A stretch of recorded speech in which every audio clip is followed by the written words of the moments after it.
Penetration testing. We also refer to this as pen testing, and no, I'm not talking about you getting a job at BIC. Thank you. Now, what a pen test is, and we will have a completely separate course coming up on pen testing, but we just want to talk about it here briefly. The concept behind a pen test is for the ethical hacker to actually go through and simulate an attack on a network. While the attack is being simulated, we are actually evaluating that attack. Then we try to fix the issues and then try to simulate the attack again.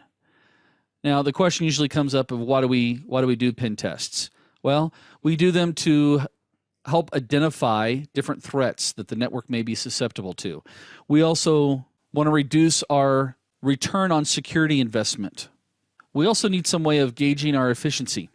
Pen tests also help us to determine what upgrades are needed and when and why.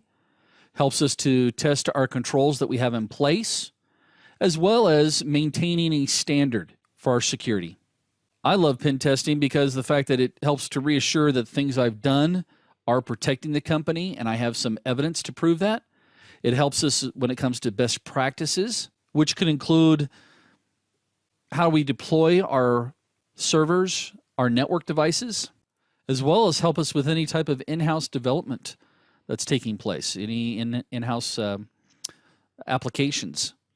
Again, sitting on an update to a line of business application could actually open up some security holes that you had covered previously. So how do we do a pen test? Well, there's several different steps that we go through. And again, this is going to be a high-level look at those steps. We typically start off by gathering information about the network. We then go through and create what they refer to as an exposure study. So we understand the targets involved. What is it we're trying to expose?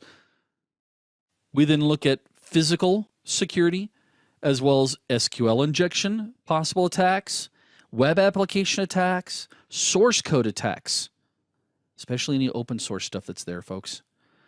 Stolen mobile devices would be another method that we would use a pen test for to see what happens.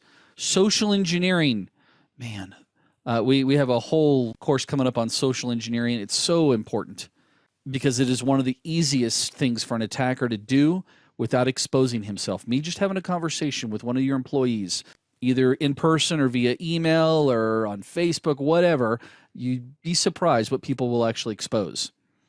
Passwords, way of testing our passwords. Denial of service attacks. We're going to also be testing wireless connectivity. Yes, you will test and make sure your IDS systems are working as expected. We'll be also looking at firewalls, as well as routers and switches. We've talked about those. The internal network versus the external network. Again, what's visible. We'll also look at email, telecom, different ways of communicating. What is exposed or what is possible through those channels. Mobile devices. Let me ask a quick question. How many of you guys have issued mobile phones or smartphones to your users? Okay, I see a couple of you. Let me ask the next question. How many of those devices, did you encrypt them? Oh, did you even know that's an option? Encryption makes it so that when they turn the device on, it requires a password to decrypt on the fly. We'll also be testing for patches and updates, data leakage. For those of you that aren't aware, SAP is where we actually start to share typically corporate databases or information inside those databases to consumers or to customers. SAP is a system application and products. So you want to test those if you have that type of service available. Your file integrity, as well as log management. When it comes to logs, it's crazy. Sometimes people log too much and they don't know what's going on. Other times they don't log enough. We'll also be testing for Trojan and virus infections, VPN solutions that have been deployed. Cloud, whew, there's a whole new one for us, isn't it? You got a cloud connection. Most companies are heading towards the cloud. You're going to have to pen test that. What are the vulnerabilities between you and the destination? Your virtual machines, that's a whole nother one too. We typically are testing our servers physically, but now we've got one server that maintains or actually is providing 5 or 6 servers in its virtual environment.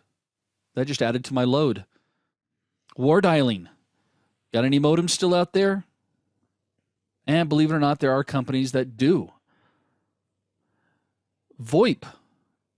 Yeah, go Google hacking VoIP, because VoIP is just running off of a network protocol. So why not attack it? And maybe I can start listening on phone calls.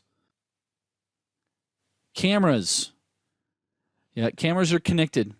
And because it's connected, it's a target. And when I say it's connected, it typically has an IP address. Can people gain access to it? What does the camera show?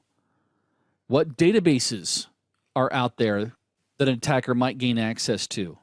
And I can continue on and on and on, just depending on the pen test and the agreement that technically how much the customer wants to pay, will determine how deep I go as well as how broad I'll go.